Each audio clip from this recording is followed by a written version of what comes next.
আমরা এখন দাঁড়িয়ে আছি তারাতলায় 133 বছর পুরানো ব্রিটানিয়া কোম্পানির সামনে। আপনাদের জন্য একটু জুম করে দিয়ে দেখতে পাবেন।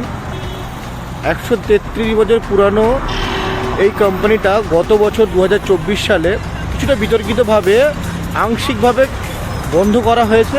কলকাতা ছাড়ার কথা ছিল শুনেছিলাম, বাট ছাড়েনি। তো এই কোম্পানিটা 1892 সালে কিছু ব্রিটিশ বিজনেসম্যানরা একত্রিত হয়ে মাত্র 295 টাকা দিয়ে শুরু করেছিল। 295 টাকাটা সেই যুগে অনেক লাখ টাকার সমানই। এবং একটা অ্যাডে দেখা যায়, সেই যুগের একটা অ্যাডে দেখা যায় যে সেই কোম্পানিটার নাম ছিল ওয়াটসন অ্যান্ড ম্যাকগিল।